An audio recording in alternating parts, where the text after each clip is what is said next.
Menangislah nenek-nenek. Karena kata Nabi, la yadkhulul jannata ajuz. Orang tua tak masuk surga. Nabi tersenyum. Kata Nabi, bukan orang tua tak masuk surga. Semua yang tua-tua ini balik muda, umurnya 30-33. Macam saya ni lah. 30, 33, 30, 33. Masuk akal. Kenapa? Karena kalau masuk surga umur 80. Dikasih kacang goreng, apa yang mau dikunyah? Mohon maaf Pak, yang 80 nya. Masuk surga lah umur 90. Dikasih bidadari 2. Nengok-nengok aja. Mohon maaf ya.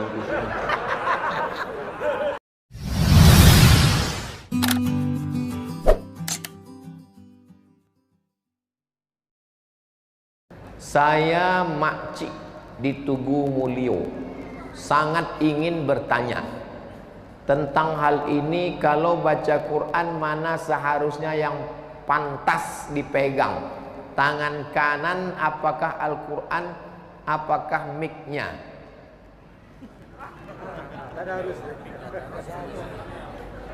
Quran tak boleh diletakkan di lantai. Quran mesti pakai rehal. Kalau tak ada rehal, bantal. Tak ada bantal, entah buku-buku. Tak boleh Quran dijadikan sebagai alas. Quran di bawah, tisu di atas.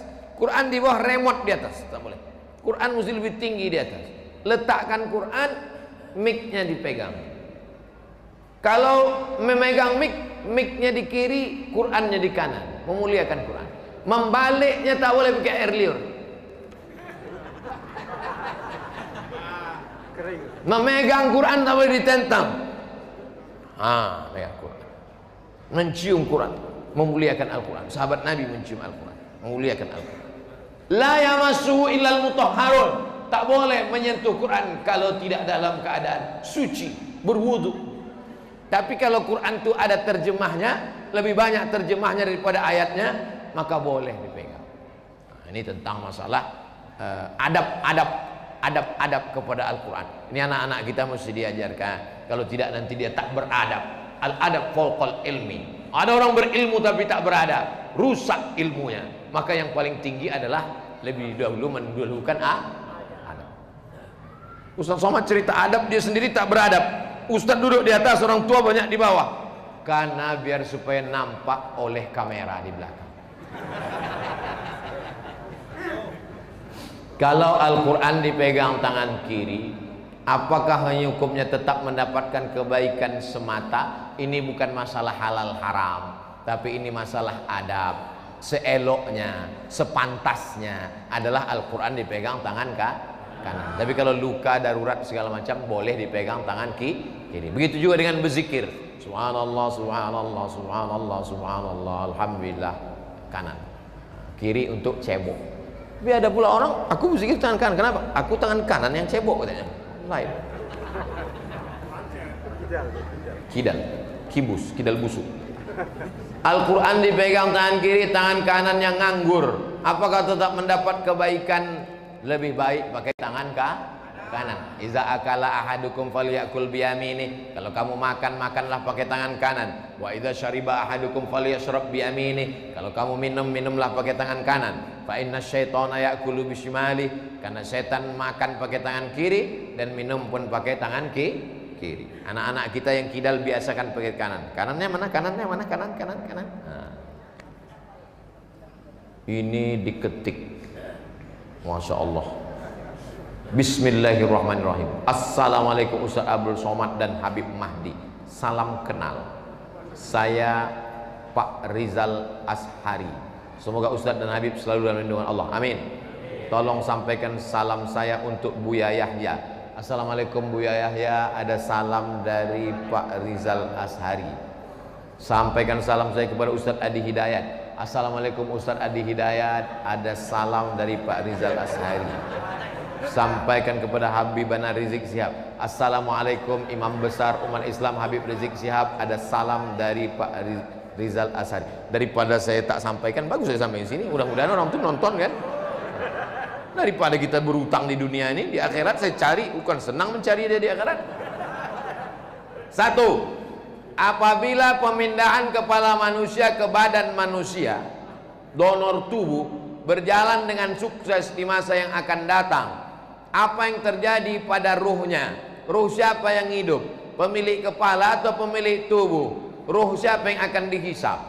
Ulama tidak menganjurkan membahas sesuatu yang belum terjadi. Ini akibat nonton film Face Off. Mukanya muka Nicolas Cage. Nicolas Cage itu kan bintangnya. Sama John Travolta. Jadi lalu kemudian nanti yang dihisap di akhirat Nicolas Cage apa John Travolta.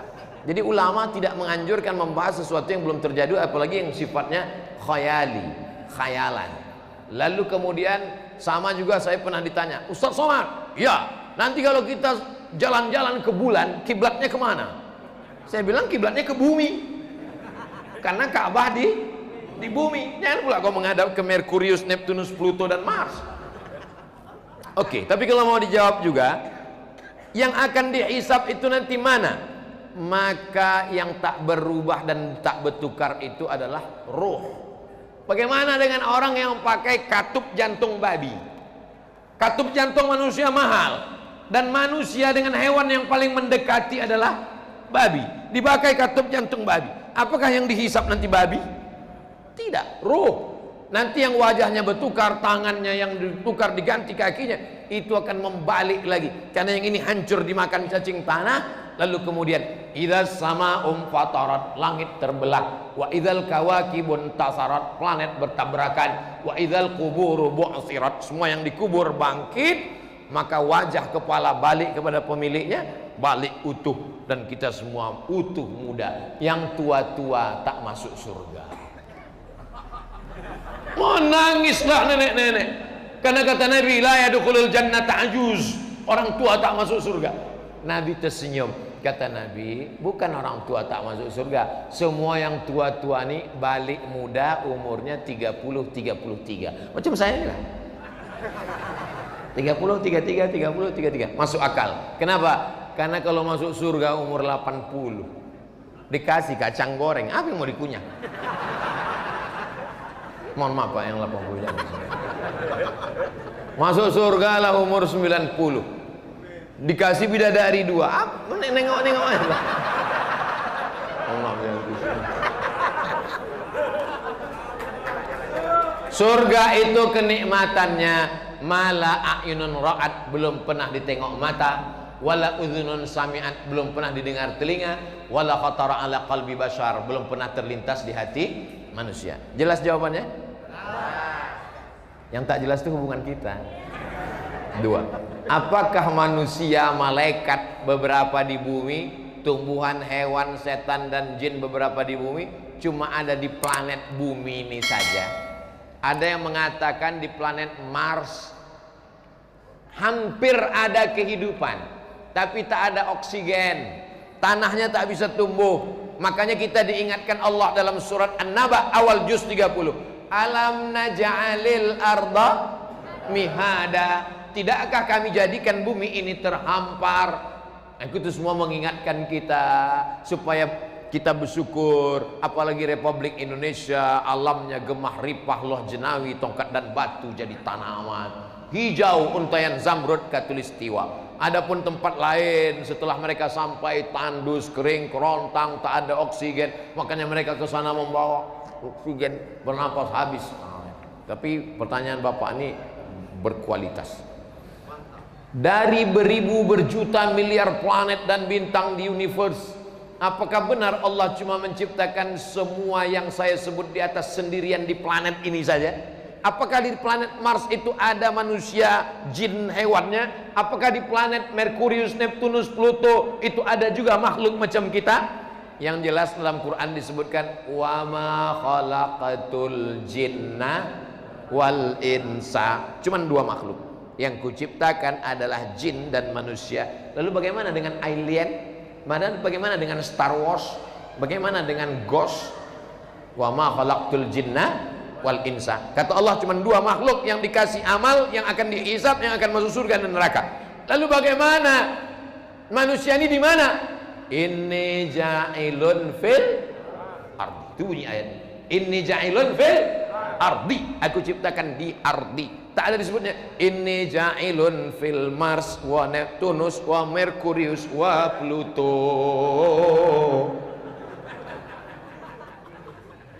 Jadi kita disuruh berpikir sesuatu yang dekat-dekat saja. Afala yanzuruna ilal ibili kaifa khuliqat wa ilas samai kaifa rufi'at wa ilal jibali kaifa nusibat wa ilal ardi. Ini semua yang dekat-dekat. Tapi pertanyaan ini tak juga salah, karena anak-anak kita nanti juga pasti akan bertanya, ayah, ya, apakah Superman, Batman dan Naruto nanti dihisap di akhirat? Iya nak, kalau dia masuk Islam. Kalau dia tak Islam, langsung masuk neraka jahanam. Mudah-mudahan amal kita ini menjadi amal soleh, istiqomah sampai akhir hayat. Tidak ada gunanya pengajian kalau tidak berubah menjadi amal. Tidak ada gunanya amal kalau tidak ikhlas.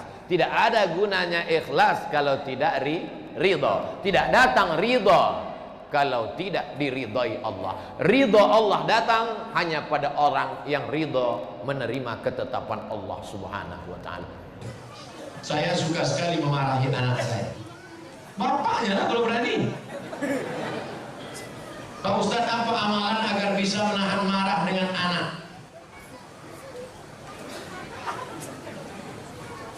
Ada saatnya ibu memang wajib marah. Ibu mesti bertanya, kamu pulang jam berapa, jalan sama siapa, uang mana, kunci motor mana. Harus marah. Jangan nanti ada ustadz yang ceramah, kita harus sabar sama anak. Anak kita dibawa jam 12 malam, sabar. Anak kita pulang sampai pagi, sabar. Anak kita pulang hamil 3 bulan, sabar. Itu bukan sabar, goblok. Ada saatnya kalian harus marah. Bapak harus marah. Ya ayyuhalladzina amanu, wahai para laki-laki, wahai para suami, qu anfusakum, jaga dirimu, wa ahlikum, jaga istrimu, jaga anak gadismu, naro, dari api neraka jahanam. Ada saatnya marah, tapi ada saatnya lembut. Nah, aku dulu mengazankan engkau waktu kau lahir supaya selamat dari neraka, maka jaga amalan ini. Nah, jadi Islam tidak menghilangkan marah. Islam itu justru mengatur dan menempatkan amarah pada tempatnya. Emangnya Nabi itu tak pernah marah? Nabi marah. Layan tayyana, mereka yang sholat di rumah, mereka yang nggak sholat berjamaah, berhenti, jangan ulang lagi. Kalau tetap mereka sholat sendiri-sendiri di kantor, di kamar, di rumah, la uharriqanna alaihim buyutahum, akan kubakar rumah mereka. Lihat, Nabi yang ngomong, kubakar rumah mereka. Kira-kira mungkin nggak ngomong gitu lembut? Kubakar rumah mereka. Kubakar ya. Memang bakar ayam. Jadi kalau saya nampak bersuara keras menggelegar, saya bukan marah. Saya sedang ingin umat ini sadar tentang hukum-hukum Allah. Soalnya ala Nabi. Apa kriteria memilih pemimpin negara? Nggak banyak-banyak, 2 saja.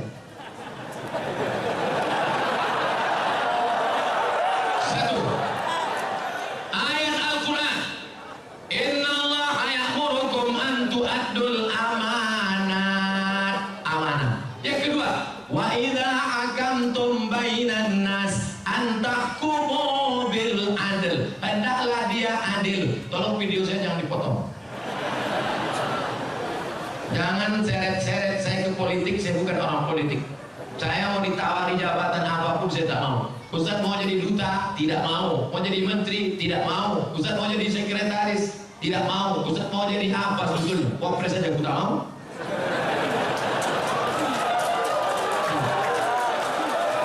Biarkan aku terbang sejauh mata memandang, ceramah ke Bontang. Sampai di hari petang aku akan pulang karena aku tahu di mana letak sana. Artinya apa? Biarkan Ustaz Somad jadi Ustaz saja, supaya mulut dia lantang bicara sesuka hati dan mengikut kehendak Allah. Sifat pemimpin itu kata Allah, wa idza hakamtum innallaha ya'murukum an tu'addul amanah. Yang kedua, wa idza hakamtum bainan nas an tahkumu bil adl. Orangnya amanah dan adil. Kalau dia menghukum bagi rata. Kalau di sini dihukum, hukum juga di sini. Kalau ini salah, ini juga salah. Itu takbir. Shalli ala Nabi.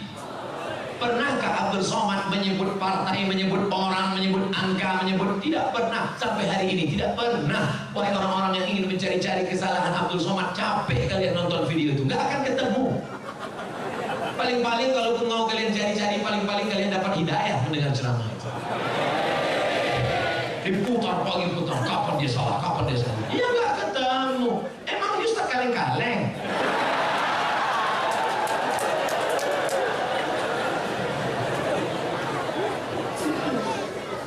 Pak Ustaz, tolong jelaskan bagaimana cara hijrah yang sesungguhnya. Hijrah itu mudah aja, ambil pakaian, pindah.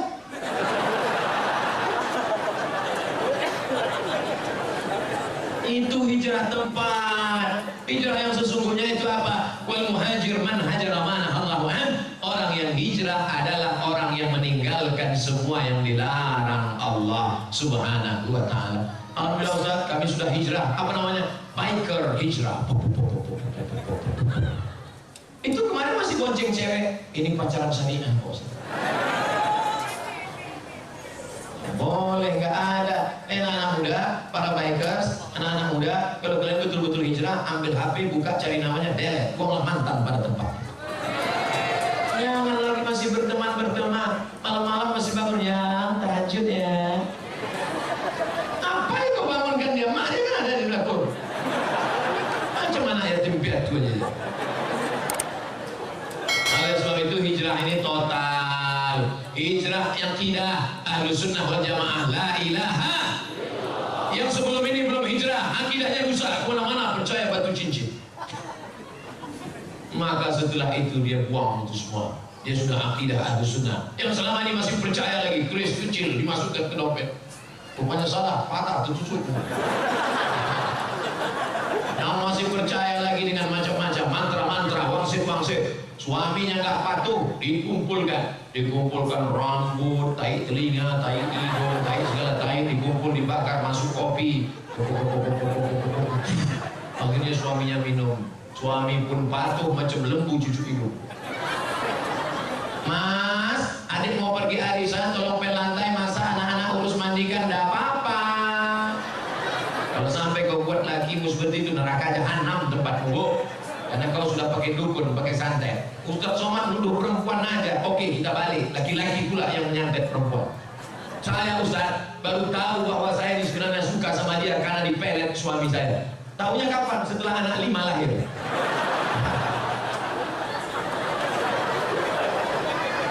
Gara-gara siapa kalian juga yang salah? 5 tahun yang lalu ketika dia datang ngomongin yang baik-baik, Adinda nikah sama abang ya. Apa jelek miskin? Twing. Akhirnya air ludahmu diambil, dibawanya ke dukun, dijampi-jampi, kau pun siang malam terbayang-bayang, makan tak kenyang, tidur tak lena. Siang malam jadi kenangan, mau makan mie ayam, nampak wajahnya terbayang.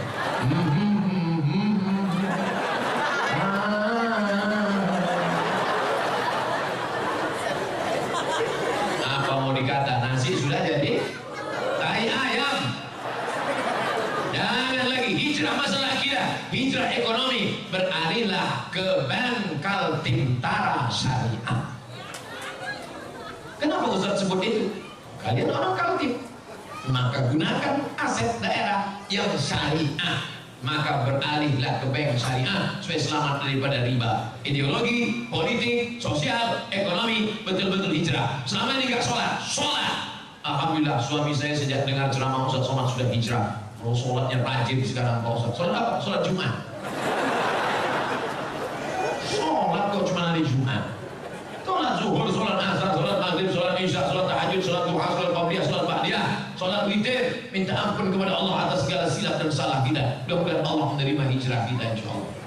Ya ayyuhalladzina amanu, hai orang beriman, tubu ilallah, taubatlah kepada Allah, taubatan nasuha, taubat nasuha.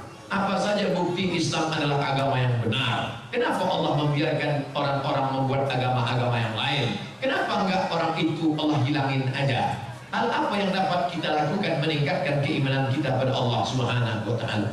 Kira-kira sulitkah bagi Allah meratakan orang yang tidak beragama dengan agama Allah? Innama amruhu idza arada syai'an ayaqula lahu kun.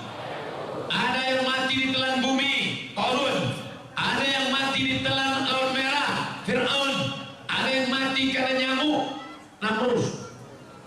yang gagah perkasa, raja yang membakar Nabi Ibrahim, itu matinya cuma karena nyamuk, lupa pakai autan.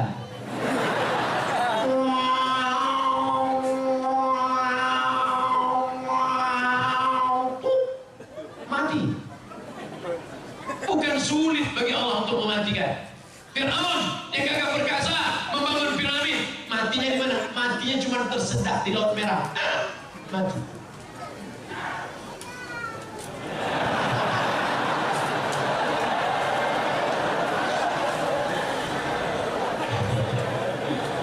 Oleh sebab itu maka kenapa Allah membiarkan? Pertanyaan anakku, pertanyaan saudaraku, ini pernah saya tanyakan kepada Profesor Dr. Syekh Muhammad Jibril, guru besar tafsir di Universitas Al-Azhar Kairo. Syekh, kaum Ad mati, kaum Thamud mati, kaum Madian mati. Mengapa Bani Israel tidak mati, Syekh? Apa kata Syekh Muhammad Jibril tersenyum melihat saya? Anakku, kalau Allah membinasakan Bani Israel, lalu kau masuk surga pakai tiket apa?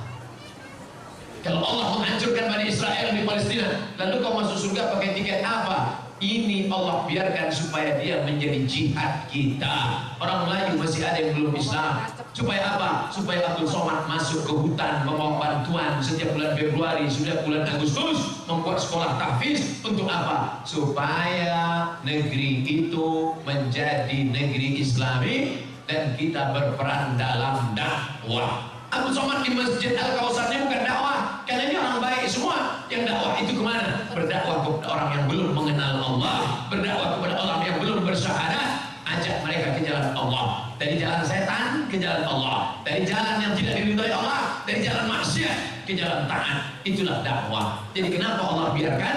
Supaya kita mendapatkan pahala dakwah jihad fi sabilillah. Mana adrenalin dakwah, mana semangat dakwah, bangkitkan teman-teman yang belum hijrah, ajak dia hijrah. Tetangga yang belum sholat, ajak dia, ketuk pintunya. Assalamualaikum. Waalaikumsalam. Bapak belum sholat, terserah saya, mau sholat mau nggak, apa urusan kamu? Pak, yang kasar gitulah Pak. Pergi sana. Besok datang lagi, Pak. Ayo ke masjid. Jangan ada semuanya. Kau belum lahir, aku udah lahir. Hari ketiga datang, Pak. Ayo ke masjid. Jangan ada saya. Nanti Bapak kalau mati kami campakkan ke sungai ya. Bapak mau jadi apa enggak? Iyalah, iyalah. Nah, 3 hari aja kena. Saya waktu kecil belum pernah diakikahkan. Akikah itu hari ke-7. Nggak ada duit hari ke-7, hari ke-14. Hari ke-14 nggak mampu, hari 21. 21 nggak mampu, nggak usah tengok kalender, setahun, 2 tahun, 5 tahun, 6 tahun, 7 tahun, 8 tahun. Sekarang umur Bapak berapa? 40 tahun, belum akikah? Belum. Pulang dari sini, beli kambing, masak, saya datang makan sore. Tapi akikah saja, jangan cukur rambut. Jangan ganti nama baru. Jangan minta ayun pakai marhaban.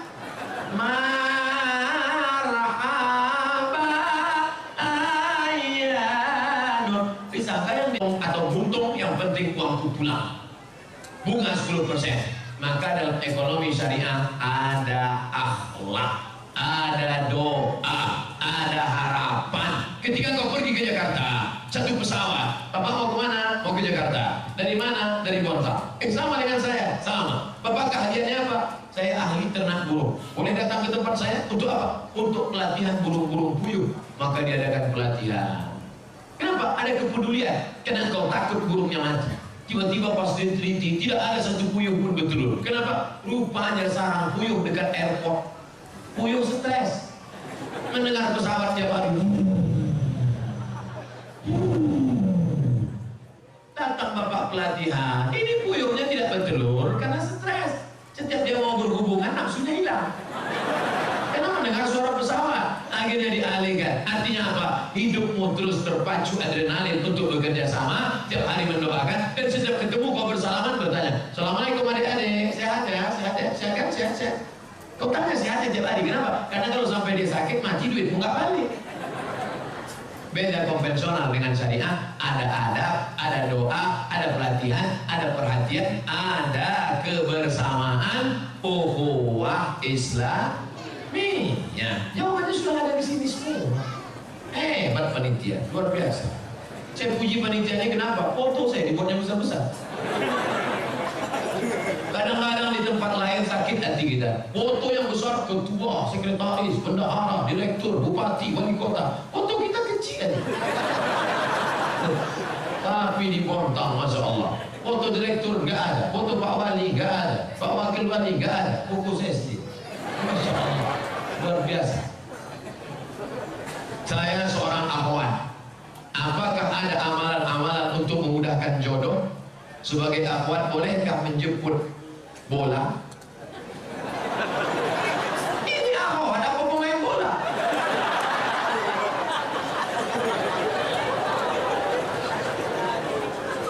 Maksud dia, boleh nggak menawarkan diri pada orang soleh?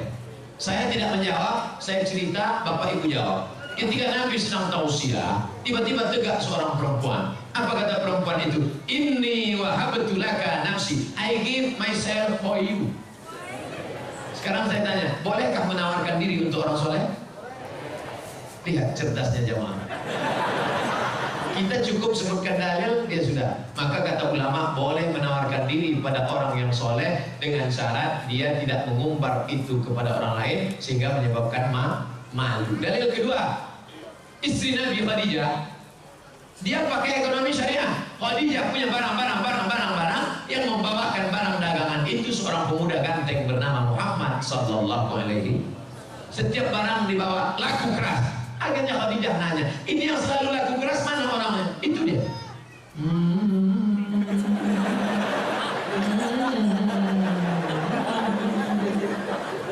Itu dia. Iya. Siapa namanya? Muhammad. Yang ganteng itu. Iya. Maka kata Khadijah, diutuslah seorang laki-laki. Coba tanya dia, mau nggak dia nikah sama saya? Ditanya, hai Muhammad sallallahu alaihi wasallam, ya.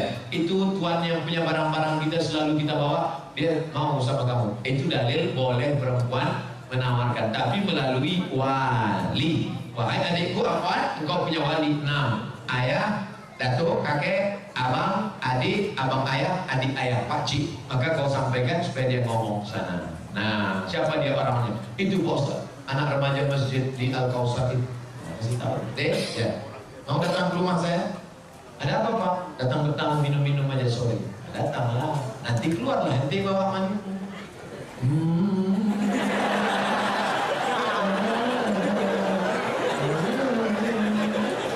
Lalu kau pun minum lah, tengok aja.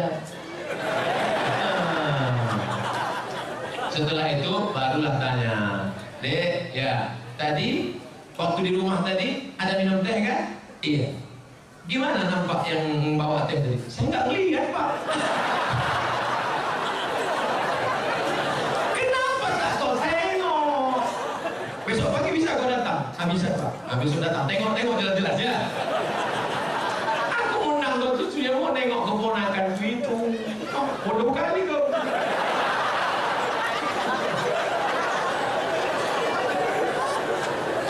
Setelah itu sampaikanlah kepada dia. Nanti kalau kau tengok, kasih jawaban cepat-cepat ya. Ya, kalau padi katakan padi, jangan sampai tertampi-tampi. Kalau jadi katakan jadi, jangan sampai ternanti-nanti. Itu gimana? Bisa, Pak. Selama ini saya memang udah tengok dia, tapi dari jauh nampak saya cantik. Begitu dekat, tak jadi loh Pak. Dah, jangan kau ceritakan ke yang lain ya. Nanti hancur dunia persilatan. Kalau tidak jadi jangan kecewa. Kenapa?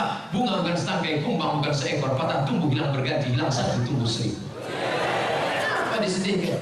Alah, perempuan macam laki-laki macam ini banyak. Kalau ditanya orang gimana, kecewa nggak jadi sama dia? Kecil lah. Di dalam kamar baru kau nangis.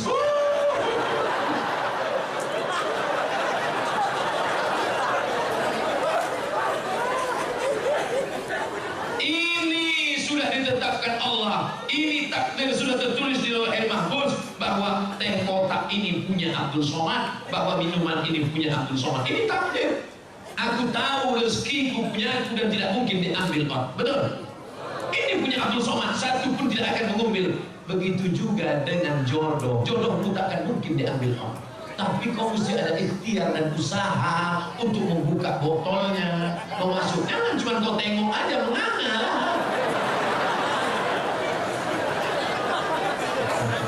Harus ada usaha. Jangan ditanya gimana deh. Saya takkan lari gunung dikejar. Di mana gunung nggak lari dikejar? Oleh sebab itu ada ikhtiar. Itulah Ahlus Sunnah wal Jamaah. Harus ada usaha. Mudah-mudahan yang gadis-gadis yang lajang-lajang dipertemukan Allah dengan yang baik-baik. Yang bilang amin itu yang belum nikah. Anak ada 3, amin.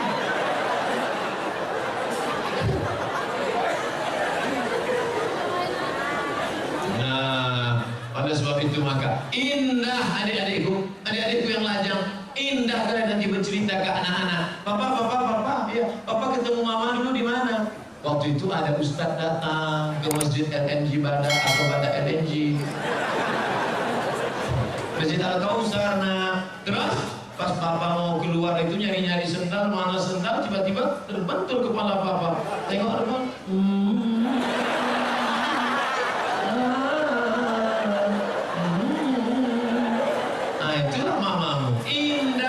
Sekarang banyak laki-laki tak bisa bercerita indah dengan anaknya. Papa, ya, gimana jumpa mama dulu? Salah sambung. Papa, ya, gimana jumpa mama dulu? Ditangkap ansip kami. Waktu itu kami sedang main-main di taman LNG Bada. Habis itu datang security, tangkap, bawa ke Papua, nikah langsung. Terus kok jadi kami? Ya lama-lama mak kok cantik juga tengok.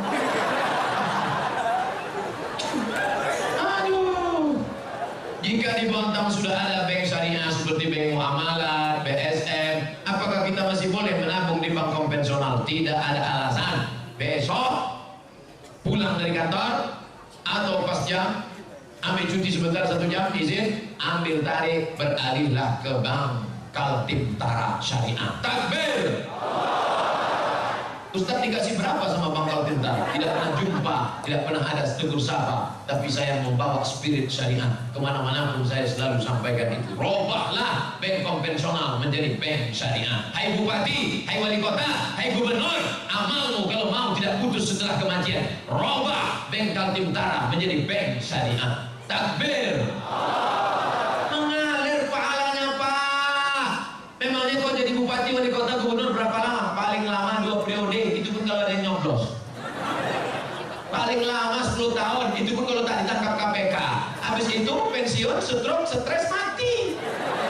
Apa yang kekal abadi? Tuh amalmu. Buatkan perda zakat, keluarkan orang dari konvensional. Maka setelah kau mati, macam tetesan embun di tengah gurun pasir yang panas. Dulu waktu kau punya jabatan disambut orang pakai baliho, disambut pakai umbul-umbul, dibukakan pintu. Sekarang menengok pun orang tak mau. Akhirnya kau depresi, stres, batuk, mati.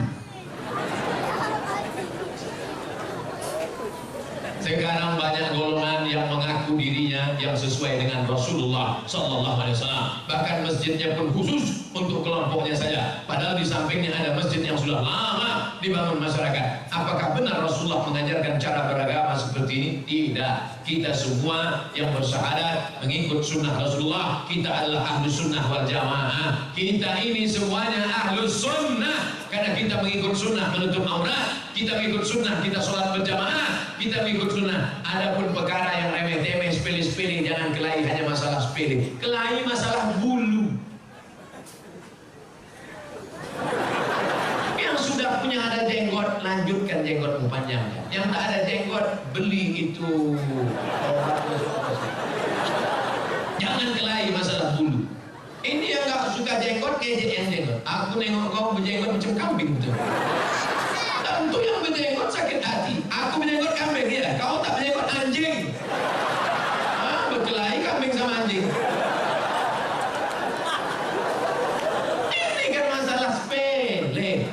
Masalah Islam mengatur. Oleh sebab itu jangan kelahi. Kelahi hanya masalah kaki celana. Yang udah potong kaki celana, ya nggak apa-apa. Jangan disambung lagi ke bawah. Ini masalah khilafiyah. Jangan diejek yang udah potong. Aku nampaknya ente sejak hijrah ini tambah tinggi nampaknya. Itu dia sakit hati. Bagus dia potong kaki celana supaya tidak nginjak tai ayam. Tapi yang kaki tertutup begini, jangan bilang nanti jumpa sama orang. Dulu kita jumpa sama orang salaman, sekarang nanti oke neraka. Anjar Rasulullah buku ya lah. Kalau mata kakinya tertutup, kalau sombong. Kalau nggak sombong nggak apa-apa kata Imam Nawawi. Kalau nggak sombong nggak apa-apa kata Imam As-Suyuti.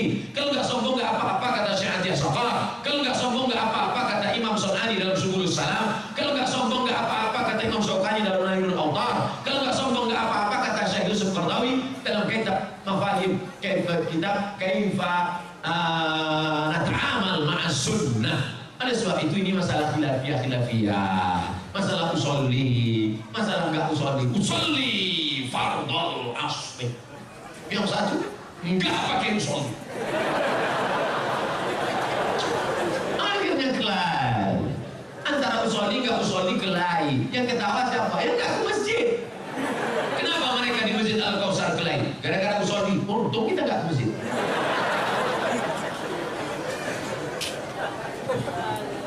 Mari kita jaga persatuan. Maka judulnya Masya Allah, Ukhuwah Islamiyah. Mau NU, mau Muhammadiyah, mau Al-Wasliyah, mau Perti, mau Persis, kita semua saudara. Asyhadu an la ilaha illallah wa asyhadu anna Muhammadan Rasulullah. Tapi kalau ada yang mengatakan ternyata setelah Nabi Muhammad itu ada Nabi lagi ke-26, itu bukan saudara kita, itu harus diajak masuk Islam lagi, ulang syahadat. Karena la nabi ya ba'da, tak ada nabi sesudah Nabi Muhammad. Siapa nabinya? Ahmad. Ini dia. Ya'ti mim ba'dismuhu Ahmad. Ini nabi yang terakhir, Ahmad. Oh, jadi kalau namanya ada dalam Quran berarti dia nabi? Iya. Berarti ada nabi yang ke-27. Siapa dia? Nasrullah. Ini dia. Iza ja'a 27. Berarti ada nabi yang ke-28. Ini yang terakhir. Ini ayatnya. Qul huwallahu ahad, Allahu. Ini dia.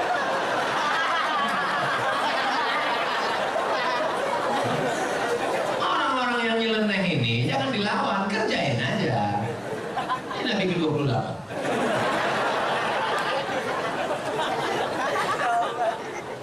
Tolong jangan dipotong videonya. Nanti pengakuan Ustaz Somad dipotong Nabi ke-28.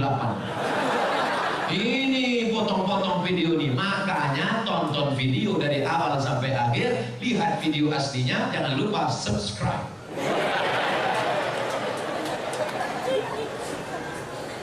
Kertas terakhir, Pak Ustaz, kami sudah 8 tahun menikah, alhamdulillah, tapi belum diberikan anak. Nauzubillah.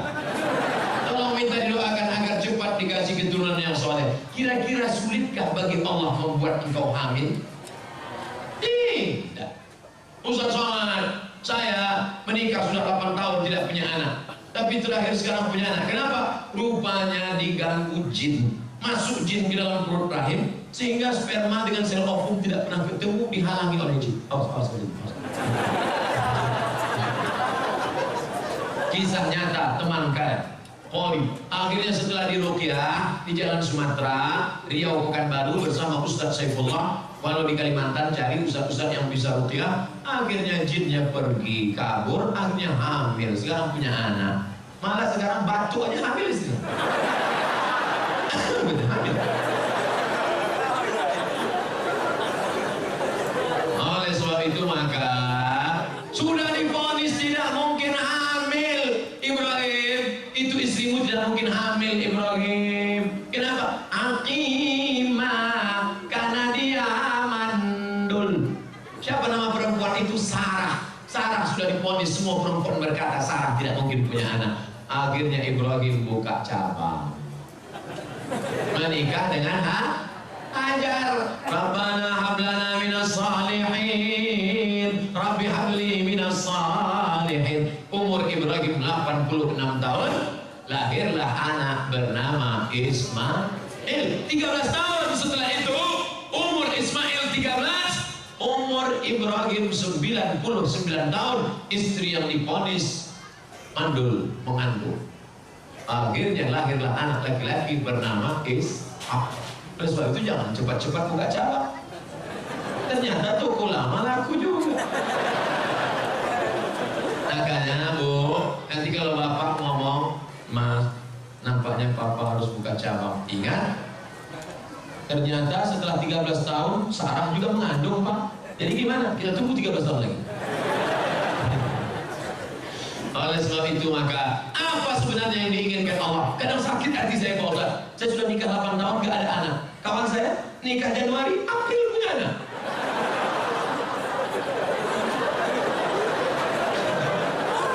Di mana keadilan Allah Pak Ustaz? Sebenarnya Allah hanya ingin melihat engkau munajat di tengah malam.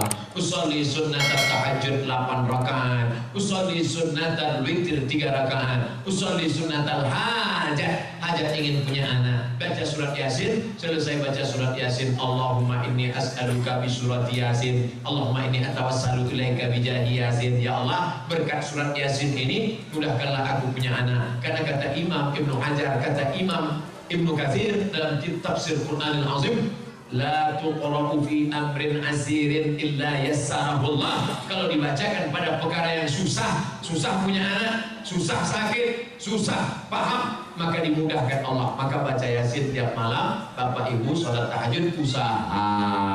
Katanya minum jus jus kacang hijau.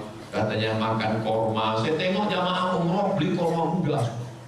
Beli korma muda semua. Saya nggak paham ini apa betul apa tidak. Lalu saya tanya sama yang jual itu, apa betul? Katanya aku udah punya anak.